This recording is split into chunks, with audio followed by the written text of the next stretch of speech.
Om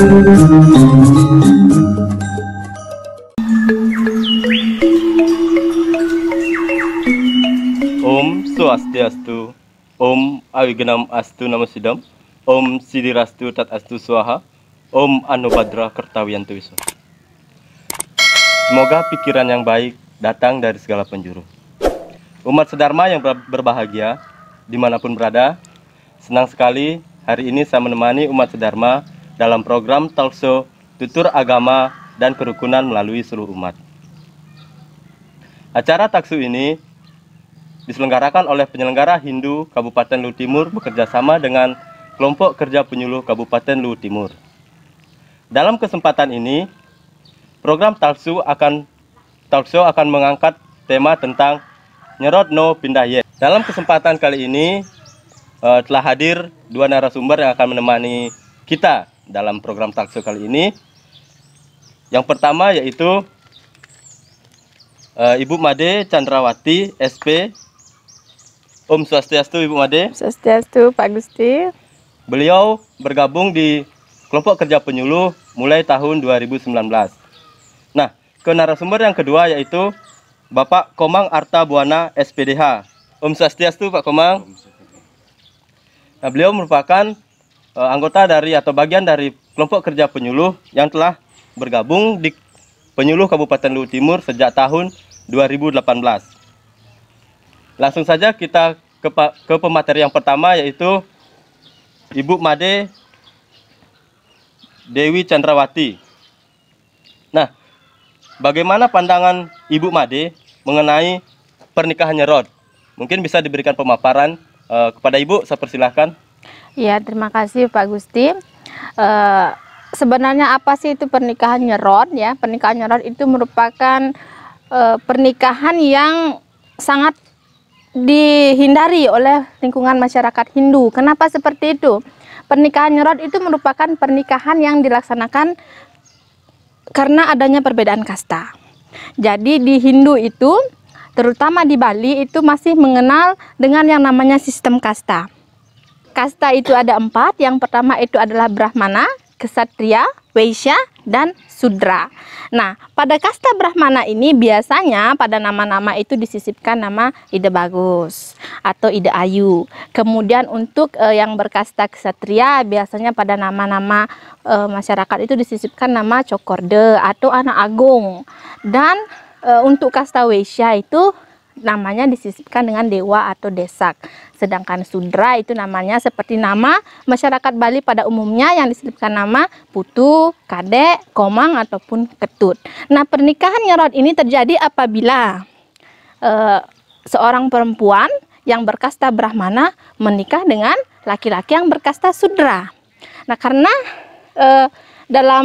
di Hindu Bali itu masih menganut sistem patrilineal, di mana garis keturunan itu mengikuti garis keturunan laki-laki atau garis keturunan bapak.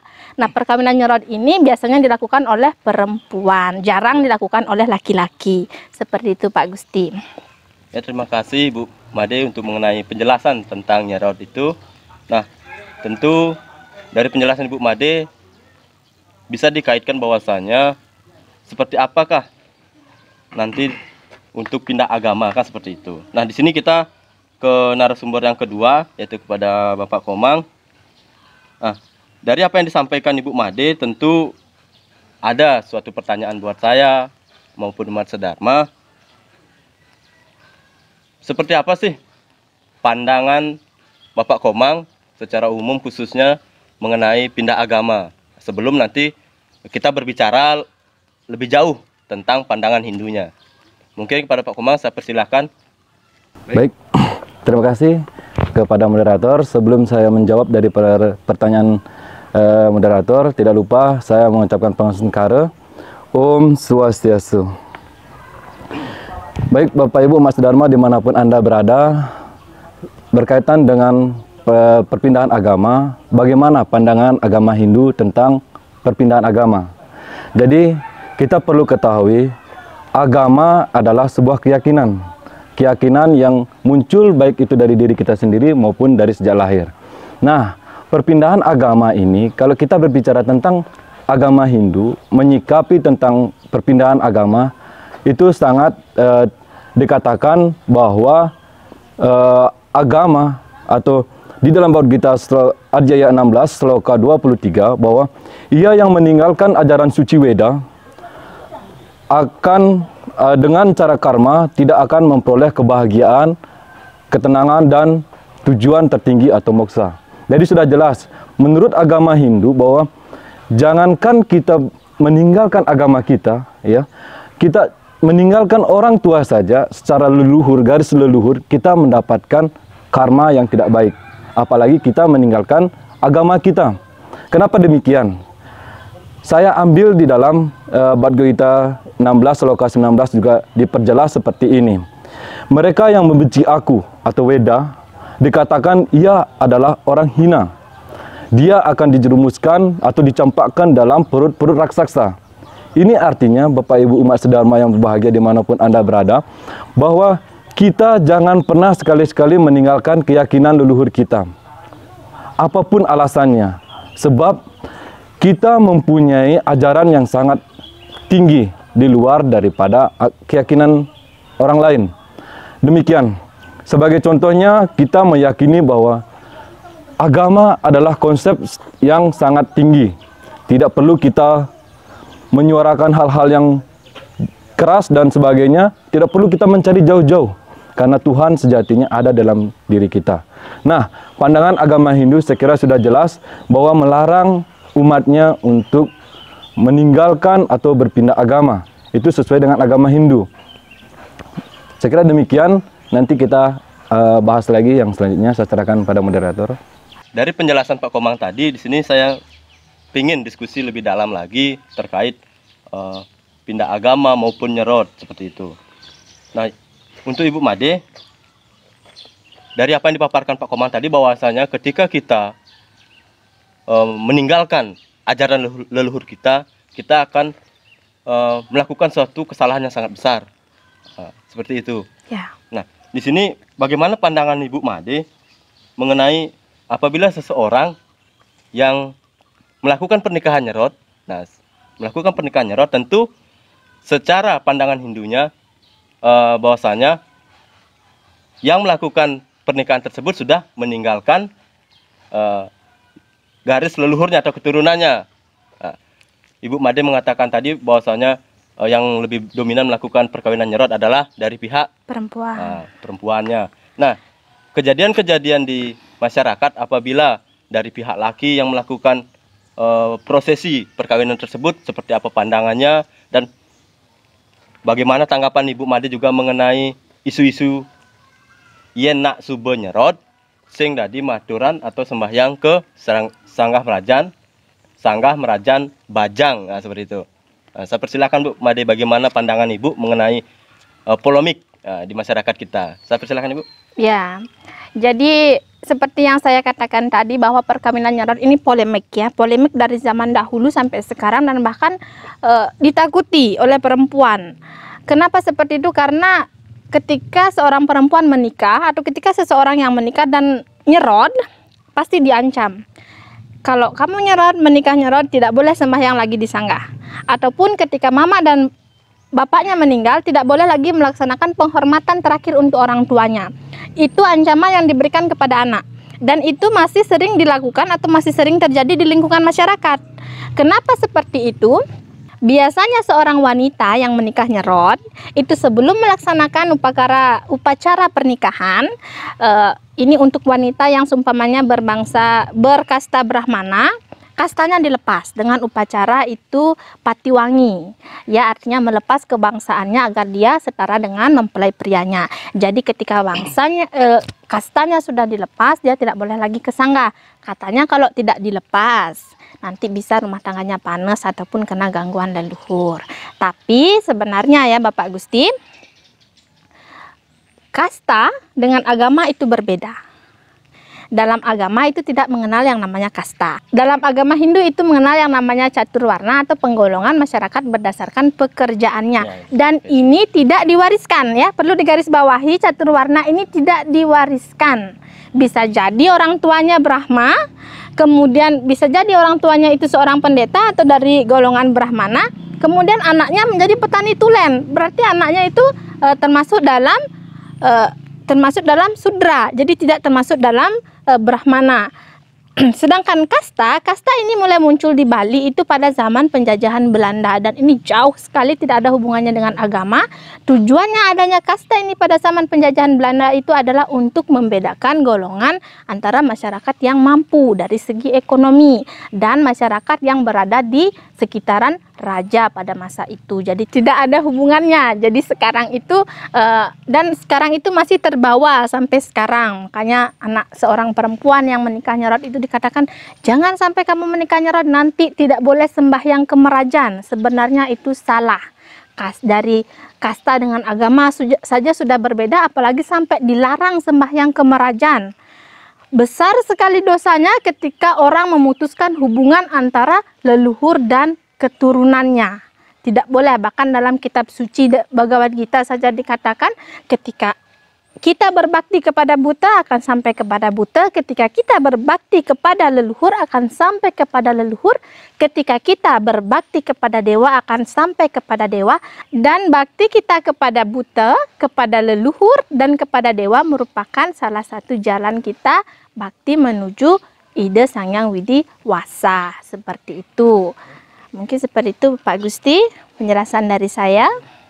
Ya, terima kasih Bu Made atas pemaparan dan penjelasannya mengenai bagaimana polemik-polemik yang terjadi tentang nyerot tersebut. Nah, di sini kembali kepada diskusi kita mengenai pindah agama. Tentu seperti yang dijelaskan tadi oleh Bapak Komang, dalam perspektif Hindu, tadi sudah dipaparkan bahwasanya Hindu sudah ditekankan di dalam sastra yang sudah disampaikan oleh Pak Komang, bahwa ketika kita melakukan kesalahan itu adalah meninggalkan ajaran Weda. Itu adalah kesalahan yang sangat besar. Nah, di sini bagaimana pandangan Pak Komang menyikapi kejadian-kejadian di masyarakat secara langsung. Kita sudah melihat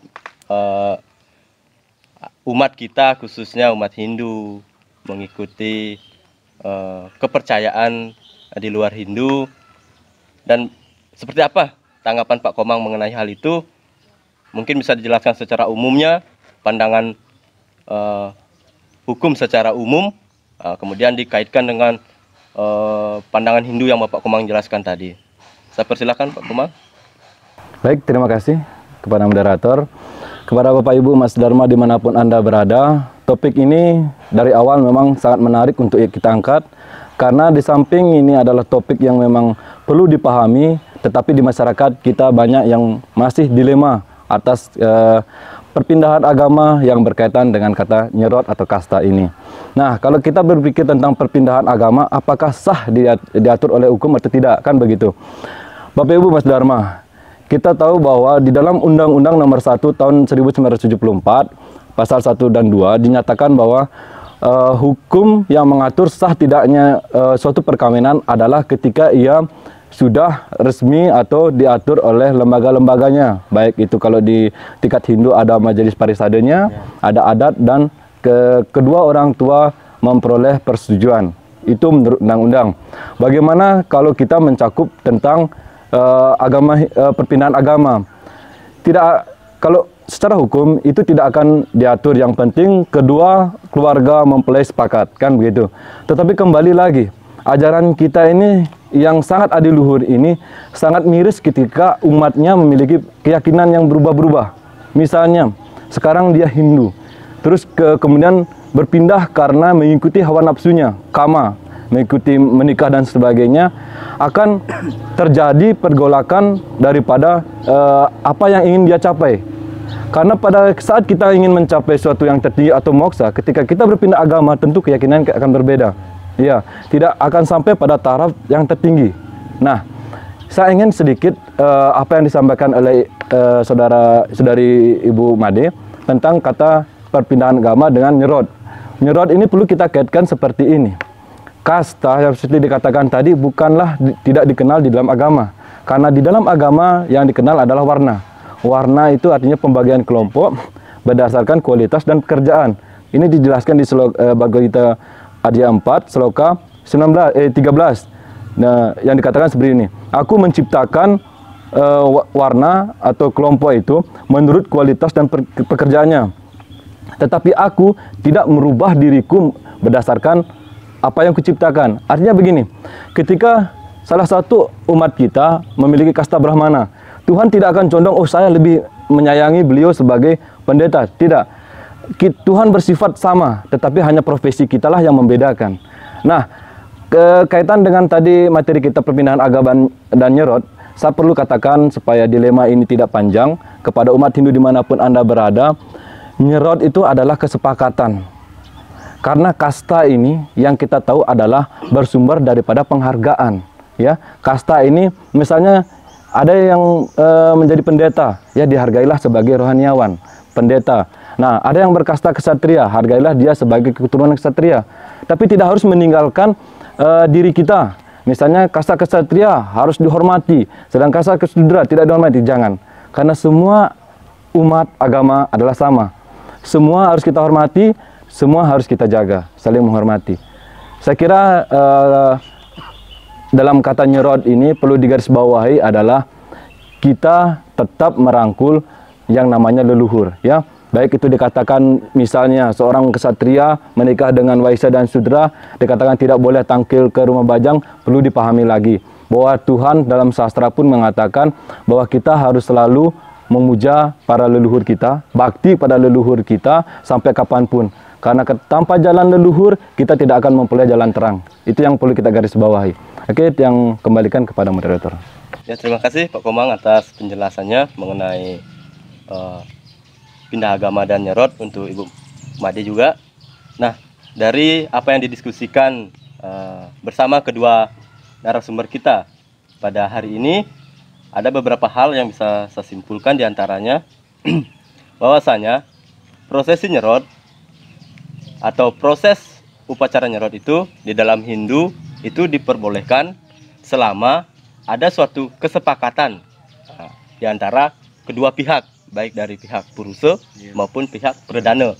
Nah, dari kesepakatan itulah kita melakukan suatu prosesi nyerot. Nah, yang kedua yang tiang tangkap niki adalah di dalam Hindu juga mengenal tidak ada istilah tidak diperbolehkan nangkil atau melakukan sujud bakti ke merajan bajang atau ke rumah perempuan seperti itu. Dari pemateri Pak Komang tadi yang simpulkan bahwasanya di dalam undang-undang sudah dijelaskan bahwasanya ketika kita ingin menjalankan suatu keyakinan itu adalah berdasarkan keyakinan kita sendiri tanpa adanya intervensi dari orang lain, serta apa yang disampaikan Pak Komang tadi, penjelasan mengenai pindah agama menurut pandangan Hindu, itu bahwasanya ketika kita meninggalkan ajaran Hindu itu merupakan suatu dosa besar yang kita telah lakukan. Mungkin itu yang bisa yang simpulkan dalam program Taksu kali ini. Terima kasih saya ucapkan kepada kedua narasumber, baik dari Ibu Made dan Pak Komang. Dan tak lupa Tiang ucapkan juga terima kasih banyak kepada segenap kru yang bertugas pada hari ini, serta Bapak PHDI Desa Sumber Agung, Bendesa Adat, serta pengurus atau pengempon Pura Pandai Desa Sumber Agung yang tidak henti-hentinya mensupport kegiatan program Taksu ini. Apa yang kita diskusikan tadi sekiranya bisa memberikan suatu tambahan wawasan serta energi positif untuk kita agar kedepannya kita semakin giat untuk menggali tentang ajaran-ajaran Hindu Weda. Demikianlah program Taksu pada hari ini. Kami dan segenap kru yang bertugas kami mengucapkan terima kasih dan undur diri dari hadapan umat sedharma. Dan sampai jumpa pada program Taksu berikutnya. Akhir kata, yang tutup dengan ucapan Paramasanti. Om Santi Santi Santi Om.